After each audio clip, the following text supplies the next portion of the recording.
everyone, and welcome to day 5 of my 21 days of going live. I'm Lauren Lefkowitz, executive leadership coach, and I work with clients who are executives, rising executives, someday want to be executives, and are caught in the trap of being fine and stuck in the work, sleep, repeat cycle. With me tonight, I'm so excited. You probably heard me gushing about her 2 nights ago. It's Katie McManus, who is my business coach and who helped me get my business launched full time, from going from a long time, many years hobby to an actual business that I can live off of. Welcome, Katie. So glad to have you. Thank you. I'm so excited to be here. And I just realized I spilled chocolate ice cream on my own shirt earlier today. Oh, well, you're wearing a dark shirt. We can't tell. Exactly. You can't see. It's fine. But now you know. No secrets here. It's so funny because I'm in my mid 40s. I'm still learning how to do my hair, right? Because whoever actually figures out how to do their hair. Yeah. And this morning I got like great curls and I was really excited about it. And I had a Zoom meeting this morning and I was like, oh, they look the same on video. I hate that. That's so frustrating. I know. Oh, we've got Kelly here with us. Hi, Kelly. So glad to have you here. Hello. So, Katie, I gave a brief introduction. Why don't you tell us a little bit more about who you are and what you do? I mean, I'm a business strategist and coach, and my saying is stop being a weenie and start your business already.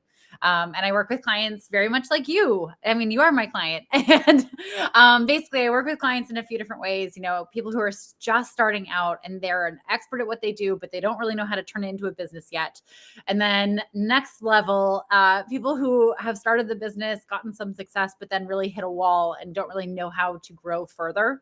I love both. They're just so much fun, and they're fun in different ways. So I have a lot of fun with it. And I have this core belief that anything can be accomplished with just 5 seconds of bravery. And we need to stop really just being a weenie about the stuff. Stop being like those little fears that we might do it wrong or whatever. Like, they're the things that prevent us from greatness. And I don't want that anymore, because I work with kick-ass people like you, and you just change the world. So. Yeah, you changed my world so I could change the world. I appreciate that. We've got some more folks with us, which is awesome. We've got David Ryman with us. Hey, David. Hi, David. Dale Young, my friend Dale. Good evening. Hello. And we've got Slobodanka with us as well. Good evening to you. Amazing. Is that how you pronounce it? Hopefully. I'm like, wow. I was looking at that. Let me know if we're wrong. I really work hard to try to get names right. Me too. And so anytime I see a new name, I go to, I Google how to pronounce. And so I've learned some like different languages, how sort of the phonetics of names are. So if I got it right, Slobodanka, let us know. And if I didn't, let me know and we'll get it right. Yeah, no, I'm the same. I lived in France for half a year, and I had a ton of Dutch friends, and they have some weird sounds in their names. And I remember like sitting in my room, like practicing because I know how important it is to feel at home in someone and have people around you pronounce your name correctly. Yes, exactly. We've got Jen, who I went to middle school with. We're back in touch after all these years. Oh, I did it. We got it right. Yes. Thank you for letting me know. And I appreciate that you're here. And we've got a wave from John Spears. Hey, John. Yes. Hi, John. Thanks for coming. So I'm so glad there's already an active chat. And just as we get started, I just want to invite everybody to continue chatting, ask questions, let us know what you think. This is so much fun. Just us chatting, but it's even more fun when we have community participation and it feels like we're all in a conversation. Yeah. We've got Catherine too. Hello from Southeast Michigan. Hello, welcome. Where's that? I guess it would be down here. What's that? So I used to have a roommate from Michigan, and I'm from Cape Cod. So whenever we'd go out to the bars, people were like, "Where are you guys from?" And I'd be like, "I'm from Cape Cod." And she'd be like, "I'm from Michigan." That's funny. I don't know what shape to make Maryland. I know. It only works with a few different shapes. Yeah. I'll practice. I'll come back to you. Yeah. Amazing. Oh my gosh. Well, I have to tell you, so I had a moment today that I thought was so funny, and I'll say it because John is here, and I thought of him because my dad called and he got invited to go to the White House for Easter for the egg roll. And the stipulation was that he had to bring a child that was 13 years or younger. And this is like the biggest, like, shame on me for not having kids because he doesn't have any grandkids to tag along and he's too busy to go anyway. But I was like, oh my God, maybe I know someone in DC who has kids. Like maybe you could take one of their kids to the White House. Like that wouldn't be weird at all. Yeah, not weird at all. John, your business coach's dad is coming to take your kids to the White House. Just one of them. Only one. Oh, just one kid? You gotta choose which kid you love more. Sorry. This is what it comes down to. That's amazing. Oh my God. Well, I'm so more chat. We've got good evening from LinkedIn user. Let us know who you are, LinkedIn user. If you haven't given permission to restream to use your name, then you come up as LinkedIn user. But we're still glad to have you here. Catherine said you got it. That's Michigan. You got Michigan. Got a hello from Donna and Tamika. Got great advice from Tamika. Oh, and John saying my dad can take one of He can take one of mine. Amazing. Amazing. We're ruining families, one family at a time. Oh my God, Jennifer Esposito, so glad to catch you. Literally sitting down to write my about page for my website. Woo! Taking man, weenie in there. Yep. All right. Absolutely. Yeah. So as you're writing it, channel this money conversation into it. Yeah. I'm deserving more money. Channel. I'm attracting all the high paying clients to work with. Yes, exactly. Mm-hmm. We've got a hi from Kristen. So awesome to have so many of you here tonight. Oh man. So Katie. So Lauren. And I feel all squishy and icky about it. And also my money mindset has shifted a bunch over the last couple of years. Doing some of my own work, some work with you, reading and sort of figuring out. And so I'd love to talk about a little bit about money mindset tonight. Well, a lot about money mindset tonight. But before we get into that, I'd love to hear how your money mindset has shifted and how and why you decided to invest in your personal and professional development, because that's something I think you and I come across a lot is people reaching out to us and saying I think I want to do something, but I'm not sure. And I don't want to spend a lot of money. I don't have money. I don't want to spend money. Right. And so that's really the mindset stuff. But where did you start from and where have you gotten to in your money mindset? Yeah. Well, let's just acknowledge that younger Katie was really bad with money. I was really good with money when I wanted to save up for something. So for instance, my 15th year of life, I worked at a restaurant and I was a bus girl. And so I'd get tips at the end of the day and I get them in denominations of $1 bills and $5 bills, depending on how good I was for each waitress in their section. Right. And so my goal for the end of the summer was to buy a computer. And so I'd literally save every $1 bill that I got. And then everything else I could play with or I'd put in the bank. And I finally, at the end of the summer, I think a Dell computer that year was $839. It was an odd number. We'll talk about that. But so I saved up $839. I'm pretty sure my parents paid the tax because I didn't understand that. But everything else kind of went to spending on things. And here's the mindset that we're kind of trained in our Western culture is you save up so you can buy things. Right. And so you can buy the house and so that you can buy the car and so that you can do all these things. And there are some of us younger me who is oh, well, I'm going to use credit cards for that stuff because it's basically free money, obviously. And I want to keep up with all my friends who make more money than I do. And that got me into a lot of trouble, if you can imagine. There are a couple other things that happened along with that, but long story short, I found myself in these situations constantly where I was anxious about money. Looking at my bank account and being worried because it wasn't matching up to what my credit card balance was. Having all this stuff and not feeling any happier. Mm-hmm. And I was really good at quitting things. I was really good at quitting jobs that didn't make me happy. I was really good at quitting relationships that didn't make me happy. And it wasn't until I was wait a minute, I keep doing this. I keep burning down my life and changing everything and moving and, new job, new relationship. and nothing changes. I'm the common denominator here. And so I think my first business coach or career coach that I hired was this guy in San Francisco. And I think I was making like $30,000 a year at that point when I hired him. And it was $550 a month, and I made it work. I absolutely made it work. And by the way, like, if you don't know the cost of living in San Francisco, like, all the money I had was going to rent, like food was going on a credit card. That was it. I was just making it work. And it was the best decision I ever made in my life. And it really trained me to like trust the universe that like I could jump and like find something better, and also to believe that I deserved better for my career. So that's kind of where I started from. Like, he's throwing in a right hook. Yeah. Lauren, what about you? What was your like starting point with all this? Yeah. So I grew up in a scarcity mindset. Mm-hmm. My parents both worked really hard, and my dad worked for startups and worked on new technology, new hardware. He's an engineer. And so every few years, whatever patent they were going for would get approved, last, and then run out, and the company would fold. And mm-hmm. So he was often in a new job or looking for a new job. And my parents kept everything going, but there was a sense that like, you need to save, and you need to save for a rainy day. And they were good at that. We lived a very nice life. And I also remember my dad saying to me when I was like young, like this is going to age me, but I had my savings account passbook.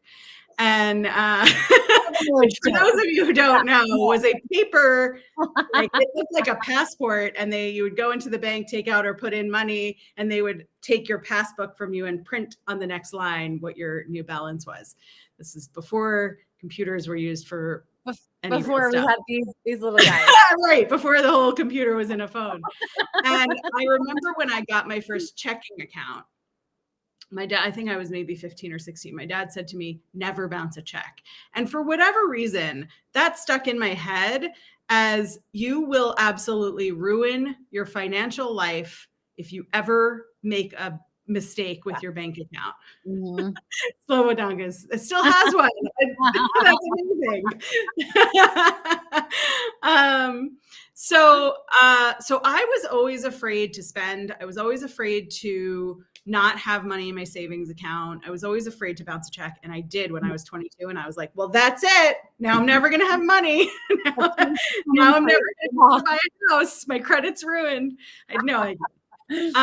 And then in my early 20s, I was sick, and I spent a lot of money on health stuff, and I had to take out a credit card to pay for that. And I had some interest that I was paying on it, got control of that. And I sort of like reinforced for myself the never again, don't spend money you don't have, And so for me, also being a person who helps other people as my job, as my living, I also had this mentality that like, I don't need help.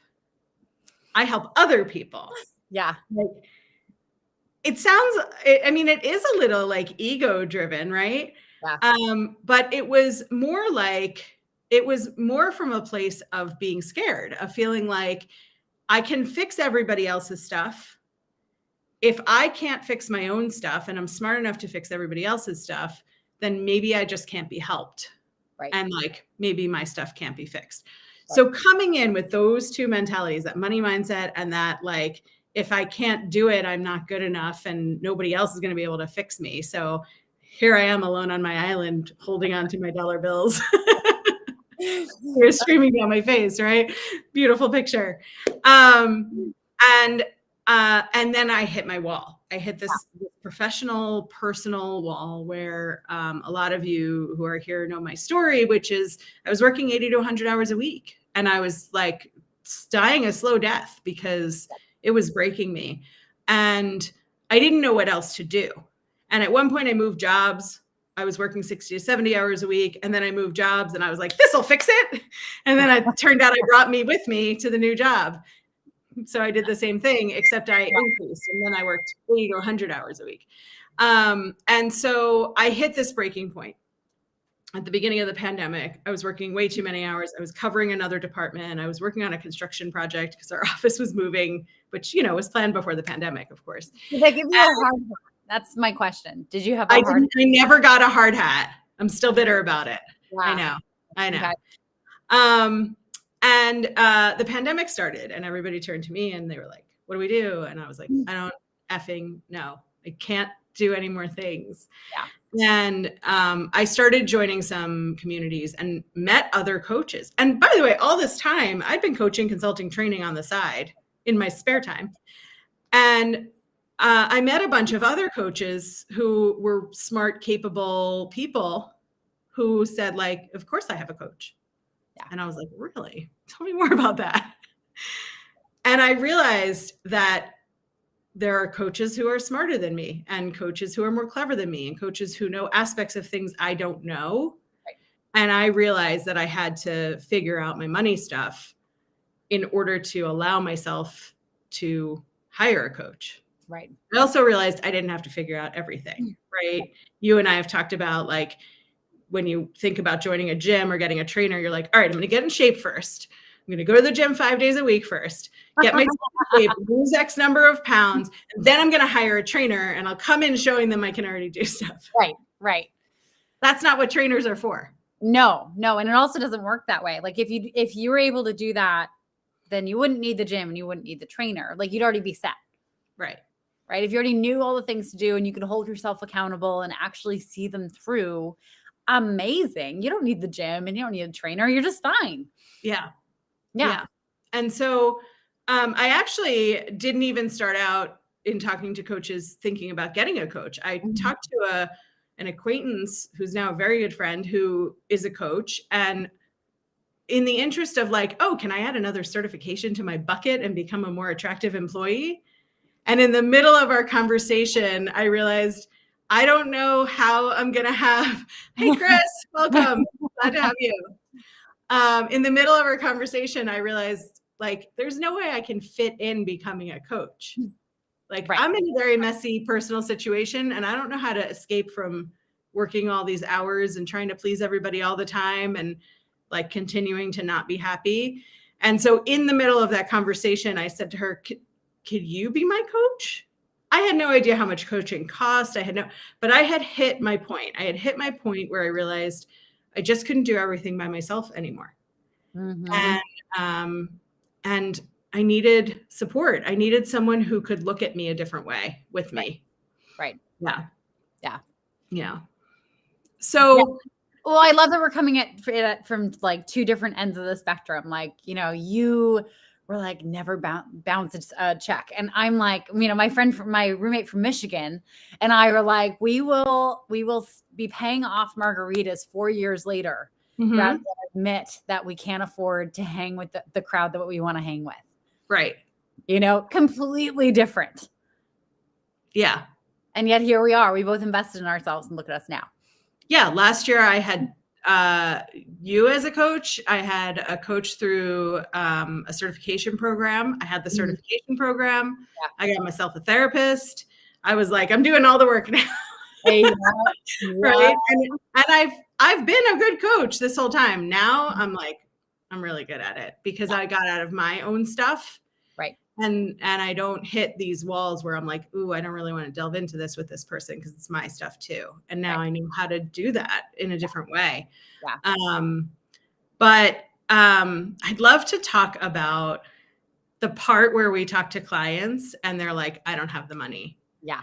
And I've been that person where, like, I've heard how much something costs and I'm like, oh, that's nice for you, And I think, like, I don't have X $1,000 or, whatever it is. And John Spears, if you're paying attention, please respond to Chris so he doesn't feel bad. He wants to know how you're doing. Chris and Katie were my bouncers the other night in the comments when someone came in pitching their marketing services. Oh my God. So they're invited to every live forever to help help bounce and control the crowd. And you know what? Anyone can be a bouncer in the virtual Anyone world. can It be, doesn't take yeah. If you muscle. see something inappropriate, call You it don't out. have to look scary. You don't have to be wearing like a ripped up t-shirt. You're not judging people based on their clothes or anything. It's just, call people out when they're being inappropriate. Right. Yeah. Exactly. Yeah. You too can be a bouncer. Yeah, exactly. So, last year was my big spend year, my first big spend year on coaches and coaching and other support. Right. And where I had been a person who wouldn't have even thought about buying an extra business book, right? Because I was keeping it even. Maybe you might have to. Oh, I'm looking at Slavidanka. Donate 911 for John. Yeah. John will be okay. I think we're okay. But I'll reach out to him after this live just to make sure. Double check. Yeah. Hey, we were talking about you. He's picking out an outfit for one of his kids to go to the right. He's deciding which child he likes better for. Yeah. He's seeing which one can roll an egg across the living room. Yes. If you missed the beginning of this live, Katie's dad was invited to the White House with one child for Easter Sunday. There are no children in our family. There are no children in the family, and we're looking to borrow a child. And John Spears lives in DC and has kids, and so now we're asking him to decide which kid he likes better. There we are. Now you're caught up. Yeah, there we go. So I hate missing a joke that becomes an inside. I know. Beautiful, refreshing the room. Beautiful. Yeah. Good job. Yep. So last year was, my big spend year, and I had to really decide like what to do with my money for the first time, instead of just like squirreling it away. And, I always did like nice things. I went to dinner and vacations and stuff. But I'd never just decided to get support and pay for support. Right. And so for me, I've always been really good at the no interest credit card. Yeah. And I kind of knew what my income was going to be for the year. And I calculated that I could, pay off what I would pay off before the interest compounded and went all the way back to the start. And that worked for me. And also was just a different way of being for me. But I realized that I couldn't just keep doing what I was doing, because I was just going to keep spiraling and just going to keep working insane hours. Yeah. Right. Yeah. It's funny. So you wouldn't have even bought a book to help you do the thing?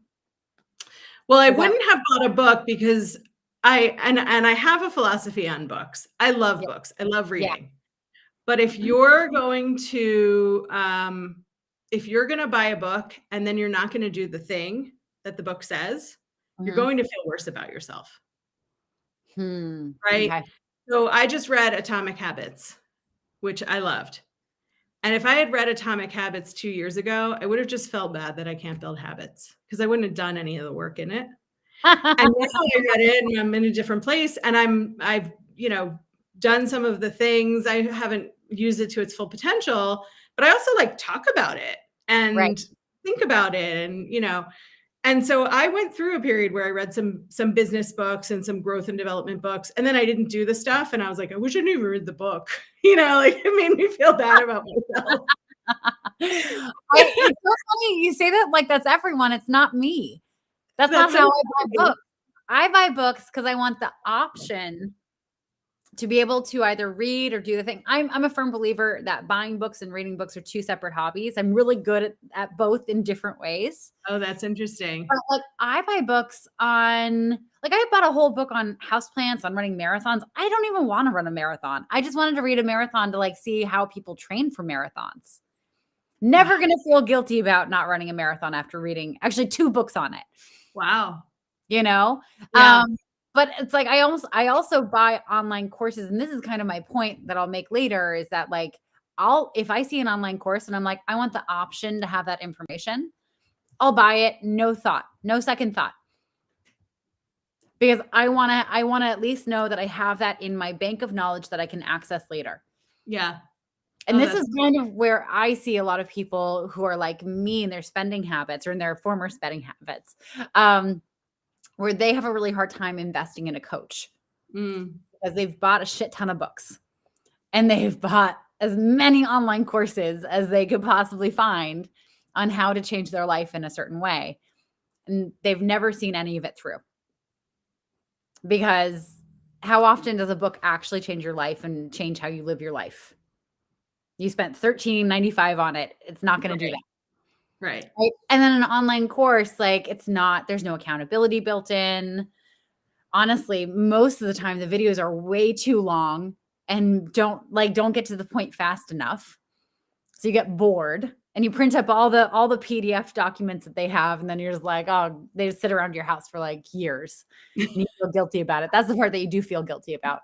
But I see that being for the money types that are like me. Yeah. When they go to hire a coach, they're like, oh God, like I've already proven to myself a million times that I'm not the kind of person who finishes stuff.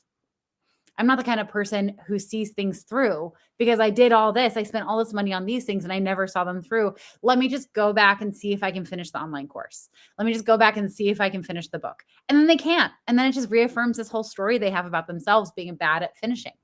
Yeah. Thanks, Kelly. Yay. Yeah. It's funny that we come from such different money mindsets. And yet we got to the same place where we were like, I shouldn't pay for a coach. Right. Right. Yeah. So, I know, and you know that like practically nobody just has thousands of dollars laying around. Right. And coaching with a good coach costs thousands of dollars. Right. And so what do you tell people? Like, how do you talk to people about investing in themselves, investing in coaching? And before we do that, we have a comment from David. I'm so like this too. I'll pay to just have this knowledge accessible in case I decide I want it. Yeah. Yes. You're buying options at that point. We'll never join a pretend book club together. The three of us. You two can have your own club. But how do you talk to people? I know you love this topic so much. I love this topic so much. Well, that shift. And here's the thing.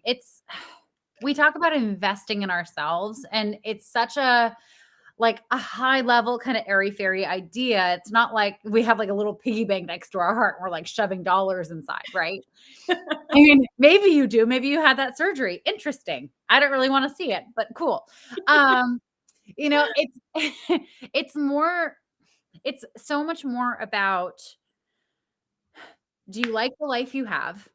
Are you happy with it? No? Okay. What do you want to change about it? What is the thing that will make it like worth living if we're getting a little dark about it?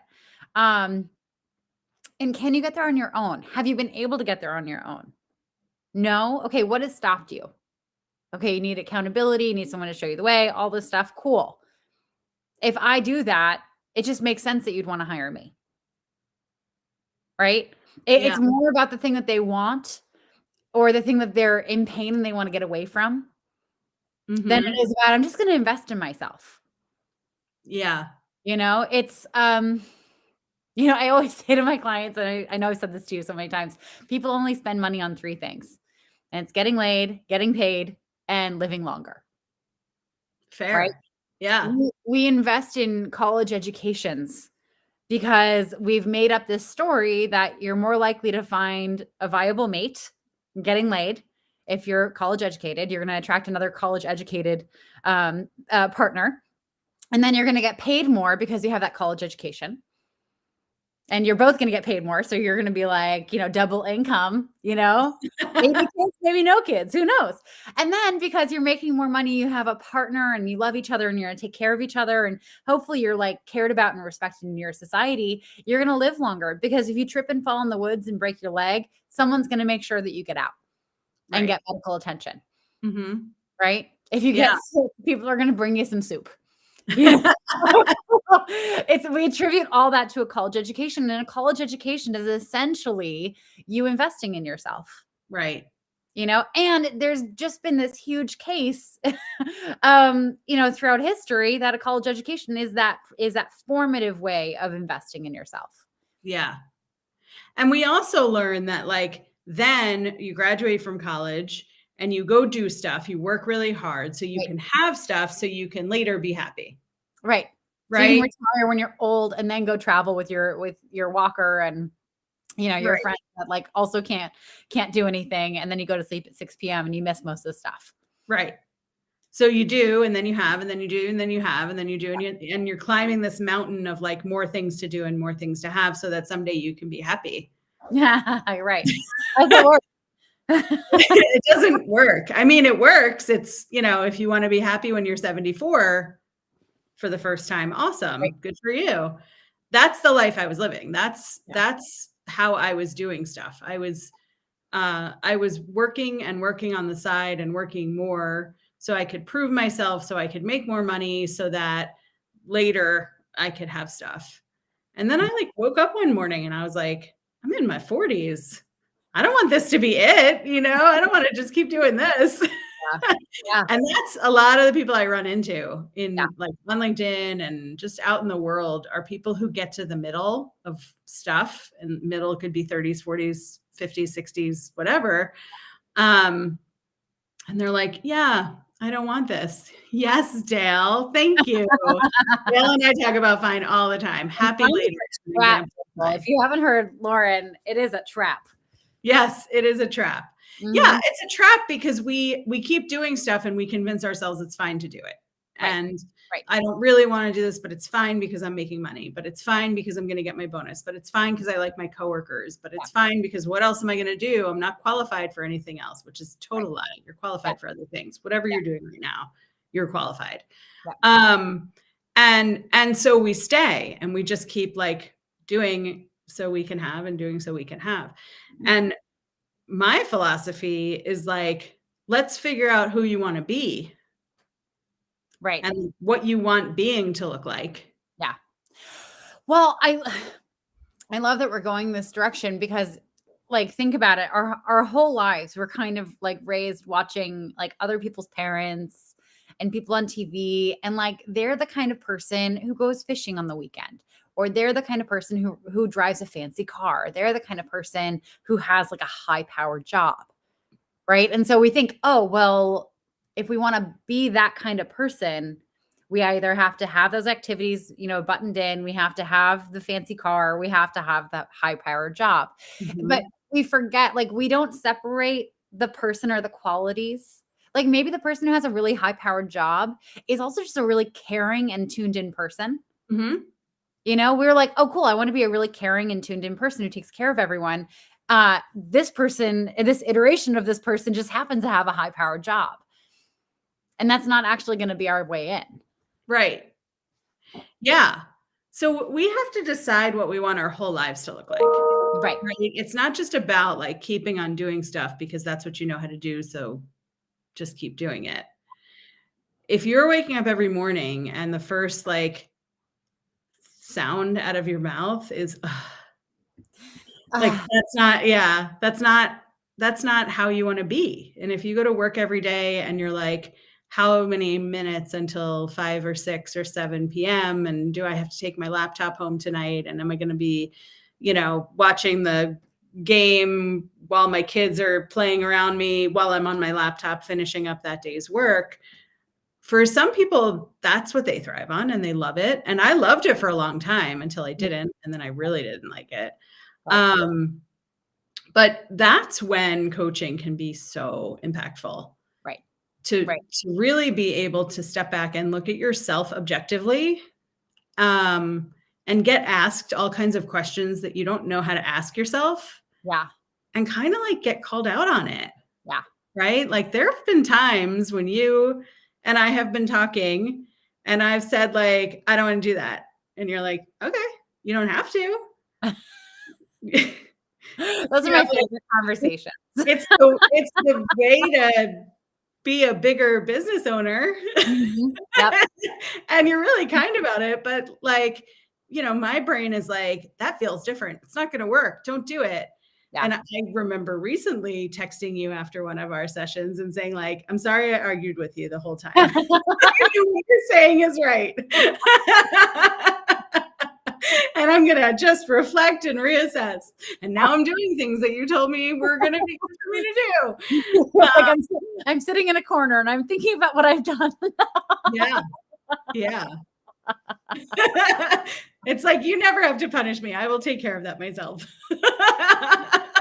I know disciplinary action. I know what to feel bad about. And I also know now how to get over it because I've been coached and I've been to therapy. Right. But it's, it's really, like, it almost makes me giggle at how much impact being coached has had on me as a coach, as a leader, as a human, as a person who, like, I had to learn how to have fun. Yeah. Because all I knew how to do was work really hard and, like, squeeze in a friend here and there, squeeze in a brunch here and there. And I wasn't a big canceller of plans, but I was always slow to make plans. So if I had plans for dinner one night during the week, I wouldn't make plans a second night during the week. I couldn't take a class. I took a painting class and I missed, I took a painting class and I missed half the classes because I just couldn't commit to going there. Very important question to interrupt with. Hey, Katie, Luna, 35 minutes and no barking. Come here. Come here. Your fans might want to see you. I've had this in my pocket because I was like, she's going to. Just in case. She's like, she's been to the dog park twice today. You got to come here. Come see your fans. You got to get all the way on the couch. All the way. You want it? You want it? You can see her. Just your nose. She's so lazy right now. She's so tired. Ooh, it's so tasty. So good. Good leading by example. It's mine. Katie's behaving on the couch and has a bone. And if Luna gets on the couch and behaves, she'll have a bone too. You can have it. Here we go. There you go. There she is. I feel like I'm one of those like animal trainers that has like a seal who's paw. Good paw. I didn't train her that. My friend John did. Nice. That's amazing. Yeah. My dog's always on the floor asleep. 14, she's earned it. She could have a treat too if she were here. Yeah, I appreciate it. She's about a quarter of Luna's size. She would make sure to get on the couch while Luna was on the floor so she could be eye level with her and bark at her wings just to show her. So yeah, you have alpha. Yeah, obviously just dominance. Yeah. Well, speaking of having fun. Well, and I just want to jump in here because it's so critical for a coach. They don't necessarily have to have a perfect life, but they have to have a life that they enjoy. Yes. They have to have a life that they're like doing mostly on purpose because a good coach can only take you as far as they've gone themselves. Right. Right. Yes. And so if you are not having any fun in your life, if you're like still just so miserable, it would be so hard for you to really hold for your clients that you deserve to have fun. You deserve to go to that art class and show up at every single one, unless you just. I don't deserve it, but you do. Totally. Yeah. Right. Yeah. Which, I mean, I love that moment when you're on, and I still have these moments because, there's so many things you can do in a business where I get off the phone with a client. I've just like laid out a whole plan for them. And I'm like, fuck, I should be doing that. Like, I don't have time, but I should be doing that. That's a great idea. Yeah. Well, when I was coaching before, in the before times, I was mostly coaching people who wanted to change jobs and helping them get confident to do that. And as my life shifted, I had more capacity to coach people who just wanted to find balance and fun and joy because I found it and I knew how to use it. Right. And, but when I first started, when I was first working with a coach, before I was even thinking about my own full-time business, I went from 80 to 100 hours a week down to about 60 hours a week over a couple of months' time. And it wasn't fast and it was very deliberate. And there was some stuff coming to an end and I didn't raise my hand for some new things. And I didn't know what to do with myself because I didn't have any hobbies. Yeah. It was the middle of the pandemic. So it wasn't like I could just like start going out to happy hour. And I strongly considered just going back to working 80 hours a week. Right. because it felt easier than figuring out what I wanted to be, like Well, what you I kind of did. You started a business. well, yes, that's true. But when I Mhm. started working with you, I was still working on getting myself down to 40 hours. Mhm. And I did. And you said to me, don't add this as time. Let's work it out so that as you're weaning down your work at your job, you're also ramping up what you're doing for your business. And that was really helpful for me because it was uh, an indicator for me that I really could handle 60 hours. Mhm. I was comfortable with it, but I had to work down from, getting to from 80 to 60. I had to work down from 60 to 40 so that I could focus on my business and also like still have headspace to figure out what I wanted to do Yeah. and to choose my time. Yeah. So I mean, well, to talk about, what it means to invest in yourself. One of the reasons coaches charge so much, I know we talk about this a lot, is because say you do work 60 hours a week. If you're not paying enough for the coach to help you change your life, are you actually going to bring your hours down so that you can focus on changing your life?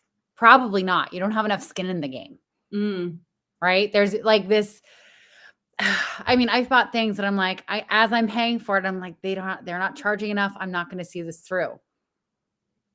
And I never do. I never do. They don't charge enough and I don't see it through. I blow it off.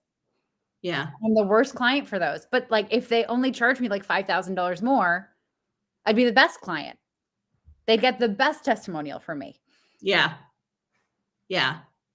And it also is a way of saying to yourself that I know we talked about this earlier as sort of like the woo-woo high Mhm. level factor, but Yeah. that you're willing to put this time, energy, and money into yourself. Right. Um, that you're creating value for yourself and for who you are. Yeah. Kelly says lawyers feel the same way. Yes, great job, lawyers.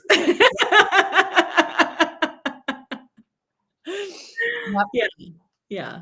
Yeah. So I work with corporate people. You work with people who want to build their own businesses. Yes, Kelly, I'm so glad to hear that. Yes, just raise your rates. Um, Mhm. so I work with corporate people who want to get out of this trap of being Yeah. fine. You work with people who have been in corporate and want to start or restart their own business. Mhm. What's your advice for people on how to make the decision to hire a coach to help them get to the next level of whatever they want or get out of the pain that they're in and build the life that they really want to live? Yeah, I mean, this is such a great question. Let me think of something right on the spot. So A, are you coachable? Like, Say more about that. are you able to tell someone the truth about the scenario that's going on, whatever's going on, get asked some uncomfortable questions, and be set in a direction that may be uncomfortable for you to do? Are you coachable? Are you able to be coached? Because if you're not, the answer is heck no. Do not hire a coach. Do not put you or the coach through that. Please, for the Yeah. love of all the potatoes in the world. Um, the next bit is like, have you done like, do you want to do this on your own? Because some people can actually do stuff on their own. But if you've tried long enough and made a little headway and then kind of bailed or like failed for some reason, or you just keep hitting a wall of like, this is too hard, or there's something like I'm the common denominator, I'm the problem, and it's still not happening, then probably you need a coach. Yeah. And then, I mean, if you're just someone like me, like I'm ADD, I am the biggest procrastinator. I really need someone to hold my feet to the fire on some stuff, and also there's something energetic about like ponying up and spending money, because it's like, okay, I'm actually doing this. I'm actually going to do this. I'm actually going to see this through, whether it's changing your career and your life or building a business. Mm-hmm. Because it's so easy to buy a $300 online course, and so Yeah. easy to buy a $17.95 book, or to go to the library and take one out. But to Yeah. spend thousands of dollars on a coach, shit gets real fast. Yeah. This is my experience when I was like, I was on the verge of declaring bankruptcy. I, had like my own personal money meltdown. And I realized that I was never going to get out of it if I didn't pony up a little bit more. And I invested $20,000 in my first business coach. And that's really what it took. It took for me to like hit 6 figures and then multiple 6 figures. But that was for me. That was the thing that I needed to do to be able to see myself as the kind of person who could make that money. Mm-hmm. Yeah.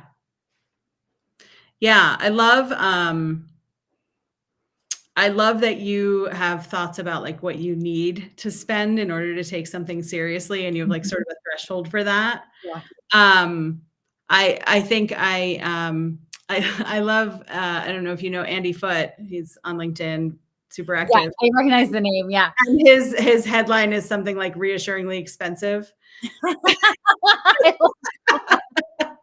And I love that sentiment that it's like, you're investing enough money in this that like, you're not going to forget that this money is coming out of your bank account or came out of your bank account. You're not going to forget that you took out a no interest credit card or you took a loan from your brother or you sold an antique or whatever you did to decide to spend this money. Right. If it's enough money, you're not going to forget you spent it and it's not going to just like get tucked away. And the difference between a coach and a course is like, if you're taking a course and you don't show up, nobody's going to be like, hey, I noticed you didn't watch the pre-recorded online course that I sent to you. No, like, there's no accountability. And what I love about being a coach and also being coached is that while all the work is for yourself, there's somebody out there who cares about it. Yeah. And who cares about you succeeding and who is like firmly standing for you and firmly believing in you, that you can be this person that you have this like little inkling that you dream of being. Yeah. And like a lot of my clients come to me with, I don't know what I want, which is sort of goes back to that trainer at the gym analogy, right? Like you don't necessarily go to the gym with a trainer for the first time and say like, I really want to work on the inner blah, blah, blah muscle. Like you don't know. I don't know what muscles are called, right? You just like, you don't like the way your butt looks. So, yeah. And so a lot of people come to me not knowing what they want, but knowing what they don't want. Right. And once you can clear all the cobwebs of like all the stuff you don't want, then you're giving yourself the opportunity to think about what you do want and what you're capable of. Right.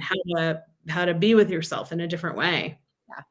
Well, I love the personal trainer analogy, because a good personal trainer is not only helping you grow that muscle that you want, so, like your gluteus maximus, but also saying, okay, cool. So if we're growing that muscle, we also need to work on your lower back strength and your core, because to grow that muscle, those need to be in line, because you're doing a lot of really heavy weightlifting, and those like you can mess your back up really badly. And we don't want that, because then you're never going to have a good butt. You're going to have, just a broken back, and you're going to be miserable for the rest of your life. Right. And then we also have to work on this, and we have to work on this, and we have to work on this, so that the whole body is actually taken care of and protected.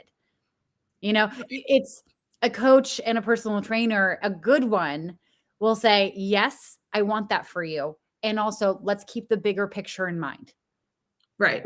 Let's not be on the highway and just changing lanes willy-nilly. We have to look in the blind spot. We have to look in the side mirrors. Yes. And thanks to Chris for the emoji. Yes.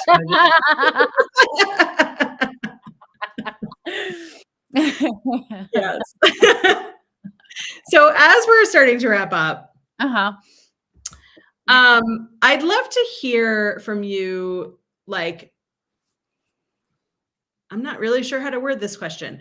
Like, what is the self-talk that a person can have with themselves if they want to stop being a weenie and start their own business, if they want to get out of the trap of being fine, and if they need to like psych themselves up to decide to hire a coach for themselves? What kind of advice would you give people? I mean, this sounds so basic, but start with gratitude. Start with some kind of gratitude practice. Start with being grateful for what you have. Start being grateful. Like if you have a really crappy relationship with money, I don't care if your bank account is in the negative. I don't care if you're massively in debt. I want you signing into all of your accounts every single day and just being grateful for whatever's there, right? Because whatever is there is still an opportunity. You're still in the game there, right? Mhm. Um, so, as you're going through work and you're like, this is miserable, start looking to the things that you are grateful for, because it's not going to change this shitty situation you're in, right? But it is going to give you some clues as to what you want more of, Yeah. right? So it starts your brain uh, on that path of looking for what you want, and not just not this, Yeah. right? Yeah. There's this thing that happened. So I heard once, and I haven't I'm the worst at like referencing stuff that I didn't like make sure was properly referenced, and I don't even remember who We'll said just it. trust you that it's true. Yeah, exactly. Like you can reference me. But I heard once that like lawyers and accountants have really, really high divorce rates. And I apologize to the lawyers that I know are in the audience right now. And one of the things that are cited is that they're really negative. Like they're very nitpicky and they like pick at things, they always see what's wrong. Of course they do. That's what their job is. Right. All day, every day, they're reading things and they're going through and they're looking for mistakes and they're looking for what's wrong. Like their brain is literally programmed. And if you do that 60 hours a week, of course you're going to get home and be like, this is wrong, and this is wrong, and this is wrong, and this is wrong. Yeah. That's not a great place to start off working with a coach. Like you kind of want to have a little more of like oh, that's right. Like I really like this part of my day. Mm-hmm. Yeah. And I love this thing, and this thing makes me really happy. Yeah. So gratitude practice is just a beautiful way to just start you on that path. Yeah. I love that. What about you? What would your advice be here? Yeah. So two things actually. One is I created a tool, which you know about, but it's a fine as a trap inventory. Yeah. And you can use this tool. It takes like 5-10 minutes. You can use this tool to figure out what's wrong. Right. So you were saying, Katie, you got to figure out what's wrong, and then you have to pick out the pieces you like. Yeah. So this tool helps you evaluate work and like what's terrible, what's fine. It's really not fine. And what you actually do like, so you can pick out these pieces of what you like. Mm-hmm. And if you do this, let me know. I've gotten some messages from people who've done this, and it's been really eye-opening. And the other thing is to like sit down with yourself.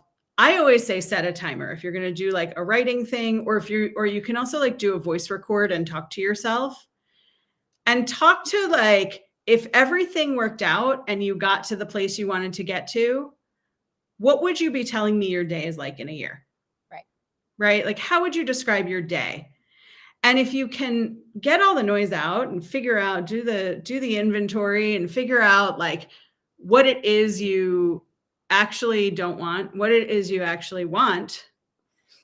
And Kelly wanted to do. Great work, Kelly.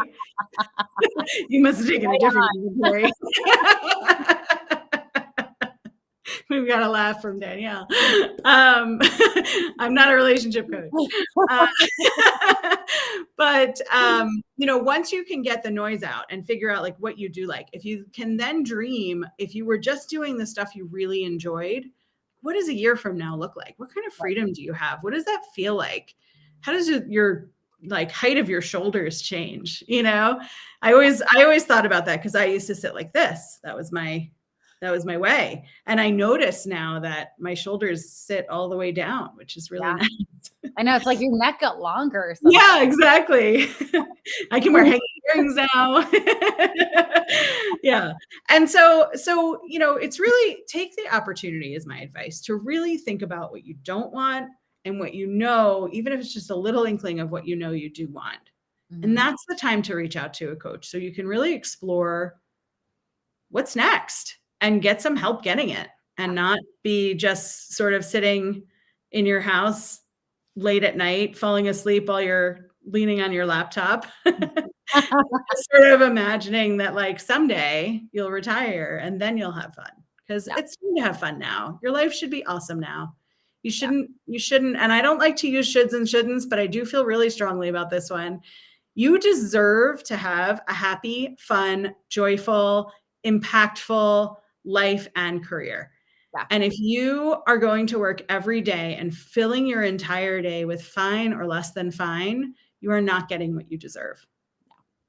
Yeah. Underline, exclamation point, highlight, all that. All the things. All the Katie, things. thank you so much for being with me tonight. This has been so much fun. Thanks for having me. This is so much fun. And thanks for keeping the comments lively, everyone. It's been really awesome.